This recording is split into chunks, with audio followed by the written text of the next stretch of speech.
Bienvenue sur Espagnol tout simplement. Je m'appelle Miren Chou, je suis professeure agrégée d'espagnol et j'ai créé le site leblogdespagnol.com pour t'aider à progresser facilement en espagnol. Si tu es à la recherche de ressources, d'astuces et de stratégies pour simplifier ton apprentissage et accélérer tes résultats, tu es au bon endroit. Dans ce podcast, je partage avec toi des outils précis et concrets pour t'aider à atteindre tes objectifs en espagnol dans la joie et la bonne humeur. Alors, installe-toi confortablement et c'est parti pour l'épisode du jour.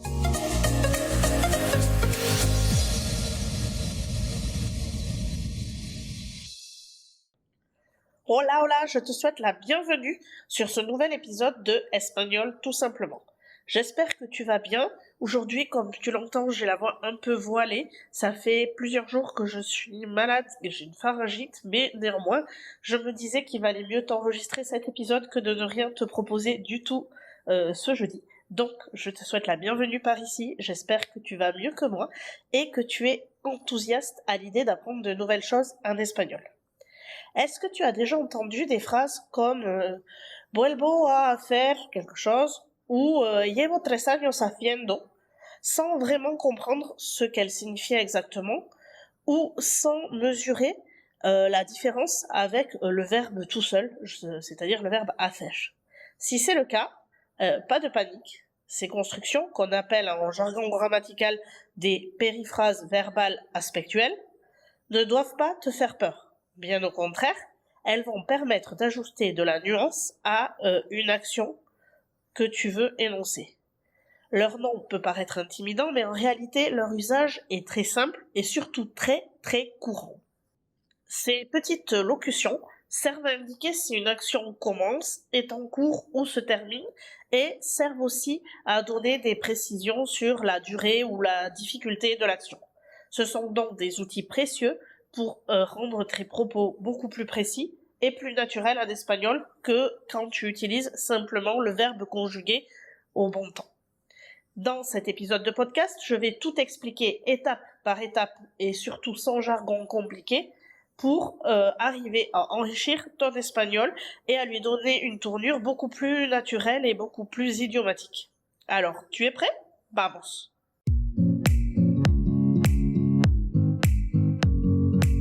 Avant de commencer à te dresser la liste des différentes périphrases verbales qui existent en espagnol, je vais commencer par t'expliquer à quoi ça sert. Imaginons, tu souhaites parler d'une action, mais tu veux donner plus de détails sur son déroulement.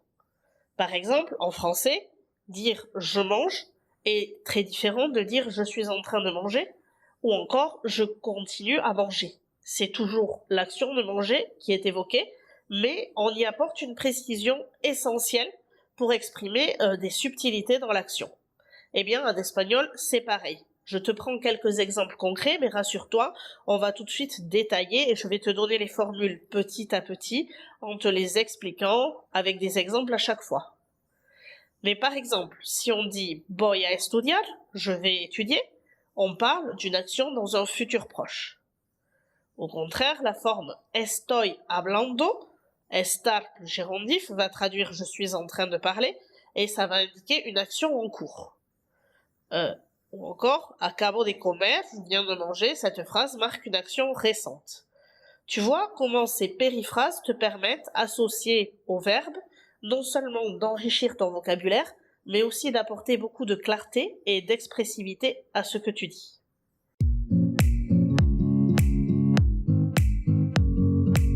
Alors, d'accord, mais comment s'y retrouver dans les différentes périphrases verbales aspectuelles? Eh bien, pour bien comprendre comment les utiliser, on va explorer ces formules en les regroupant par catégorie et je t'ai mis 5 grandes catégories, celles qui vont exprimer une action imminente, le début de l'action, la continuité de l'action, la répétition ou encore la fin d'une action. Et à l'intérieur de chacune des catégories, tu verras qu'il y a plusieurs expressions et plusieurs nuances que tu vas pouvoir utiliser au quotidien pour nuancer ton discours. Commençons tout de suite par les périphrases qui vont te servir à exprimer une action imminente donc qui est tout proche d'avoir lieu, mais qui n'est pas commencé. Ces locutions permettent d'exprimer une action qui est sur le point de commencer et elles sont idéales pour parler d'un futur proche, voire très proche, ou d'une action immédiate. Les deux expressions les plus utilisées sont d'abord ir a plus infinitif. Cette construction indique un futur proche ou une intention et elle est très proche du français aller plus infinitif. Tu sais, tu peux dire, pour dire demain j'irai au marché, tu peux le remplacer en français par demain je vais aller au marché. C'est le verbe aller, conjugué au présent, suivi de l'infinitif, ça marque aussi le futur proche. En espagnol, c'est la même chose, sauf que le verbe ir fonctionne avec la préposition a, donc ça donne ir a, suivi de l'infinitif. Un exemple. Voy a viajar a España. Je vais voyager en Espagne. La deuxième expression utilisée pour exprimer une action imminente, c'est estar a punto de plus infinitif. Là encore, en français, on a une expression toute proche, être sur le point de, mais attention, ce n'est pas une copie conforme. Il faut aussi faire attention à la préposition estar a punto de, et pas sobre o en. Cette locution souligne que l'action est imminente et presque inévitable. Par exemple, está a punto de llover. Il est sur le point de pleuvoir. Donc, pour voir la différence entre ces deux locutions, on utilise ir a plus infinitif pour décrire des projets ou des plans, et estar a punto de plus infinitif pour insister sur le caractère imminent de l'action.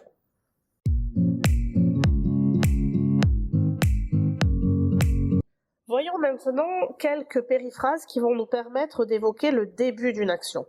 En effet, quand une action commence, certaines locutions permettent de l'exprimer avec précision. On va voir encore ici les deux principales, il en existe plein, mais mon but c'est de te donner juste suffisamment de ressources pour comprendre l'espagnol de tous les jours et avoir un éventail assez riche de ressources pour t'exprimer dans toutes les situations, sans toutefois t'encombrer du superflu. Donc, la première locution que je veux t'apprendre dans cette catégorie, c'est empezar a plus infinitif. Empezar a, ça veut dire commencer à. Par exemple, empezó a llover. Il a commencé à pleuvoir. Et il est utilisé pour indiquer qu'une action débute et la plupart du temps, elle avait été planifiée.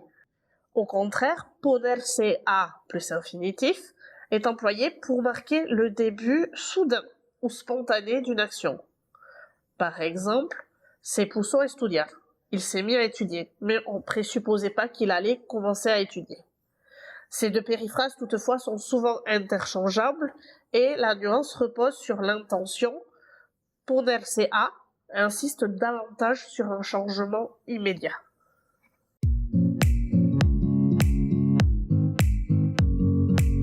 On va maintenant aborder ma catégorie préférée, celle qui sert à parler de la continuité de l'action, avec tout un panel de nuances.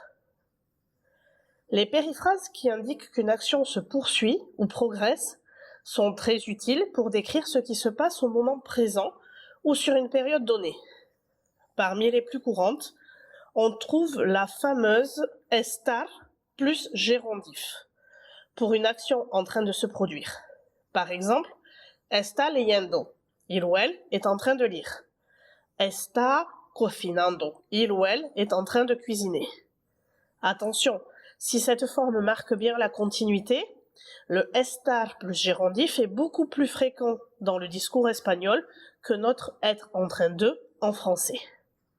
Une autre locution à connaître absolument, c'est le verbe seguir suivi du gérondif. Il sert à exprimer une action qui continue, qui se poursuit. Par exemple, sigue hablando. Il ou elle continue à parler. Et cette locution peut rendre le toujours français. On peut dire il parle toujours. Il est toujours en train de parler. Il continue à parler. C'est la même chose. Donc quand tu vois un toujours en espagnol et que tu sens intuitivement que ça ne peut pas se traduire par siempre, qui veut dire toujours dans le sens de pour toujours. Essaie de voir si ce n'est pas un continuer à, et si c'est le cas, n'hésite pas à employer la tournure seguir plus gérondif. Une troisième nuance que l'on peut apporter, c'est en utilisant le verbe ir au lieu de seguir. Dans ce cas-là, en plus de la continuité, on va marquer une progression graduelle. Par exemple, va mejorando poco a poco. Ça s'améliore peu à peu, ça s'améliore petit à petit. Et on n'est même pas obligé d'introduire le poco a poco. Si je dis va mejorando, ça transmet déjà à lui seul cette idée de petit à petit, peu à peu, progressivement. Une dernière locution dans cette catégorie qui est indispensable à connaître, c'est llevar plus gérondif pour indiquer une durée. Et on met la durée entre le verbe llevar et le gérondif, ou alors après le gérondif. Par exemple, lleva estudiando 2 horas. Il étudie depuis 2 heures, ou ça fait 2 heures qu'il étudie. Ces périphrases vont permettre d'enrichir tes récits en ajoutant des nuances sur le déroulement des actions et surtout d'être plus idiomatique lorsque tu parles. Si jamais tu ne sais pas bien ce qu'est le gérondif ou comment il se forme en espagnol, je te mets dans les notes de cet épisode le lien vers un article du blog qui explique ce qu'est le gérondif. Je te mettrai aussi le lien vers l'article associé à cet épisode où tu pourras retrouver toutes les structures à l'écrit avec les exemples et leurs traductions et en fin d'article, un tableau récapitulatif que je te conseille d'avoir toujours sous la main pour essayer de mécaniser ces structures et de les manipuler dès que tu peux, de les insérer dans ton discours en espagnol jusqu'à ce que ce soit devenu automatique.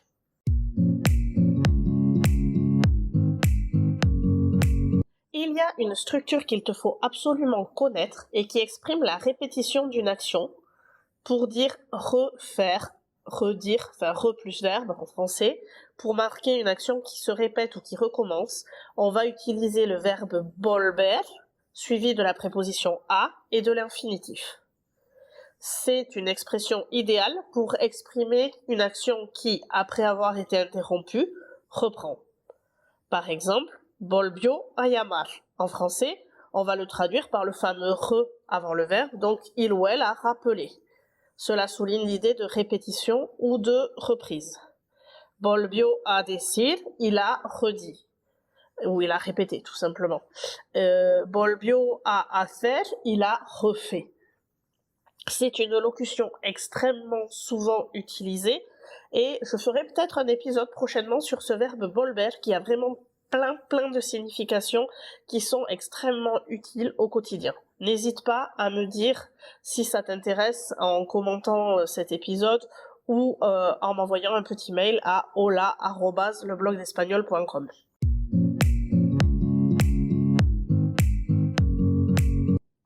Et nous voilà rendus à la dernière catégorie de cet épisode pour voir les locutions qui nous permettent de faire part de la fin d'une action.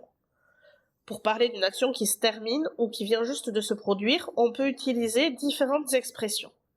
La plus fréquente, c'est acabar de plus infinitif, que l'on va traduire par venir de en français. Tu sais, ce venir de qui veut dire que l'action est finie et qu'elle vient tout juste de se passer, pour exprimer un événement très récent donc. Par exemple, acabo de llegar, je viens d'arriver, j'arrive tout juste. Attention, si le verbe venir existe bel et bien en espagnol pour traduire venir, vengo de plus un lieu ne signifiera que l'origine. Si tu veux, tu ne peux pas utiliser vengo de plus infinitif pour manifester la répétition. C'est vraiment acabo de plus infinitif qu'il faudra utiliser.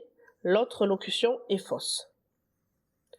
On peut aussi utiliser terminar de plus infinitif pour marquer l'achèvement d'une tâche ou d'une action. Par exemple, terminó de comer, il ou elle a fini de manger. Ces constructions permettent de marquer la conclusion d'une action avec clarté.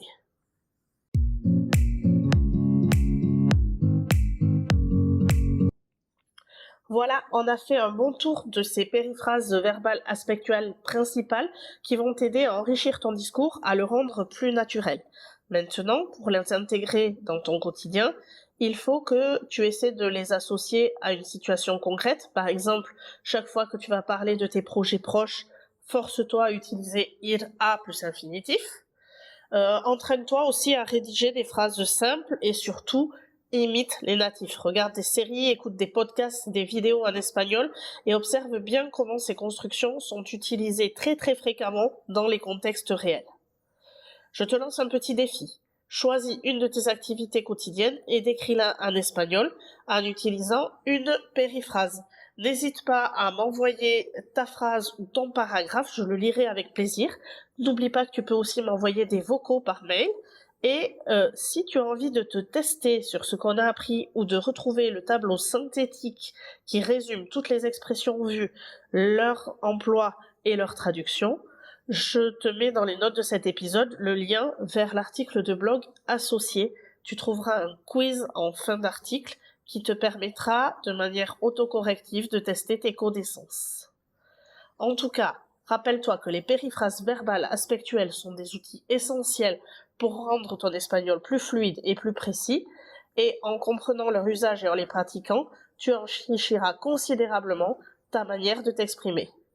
Rappelle-toi aussi que chaque petit pas compte et n'oublie pas d'intégrer dès que tu le peux ces constructions à ton espagnol. En attendant le prochain épisode de podcast jeudi prochain, je te dis cuídate y hasta luego.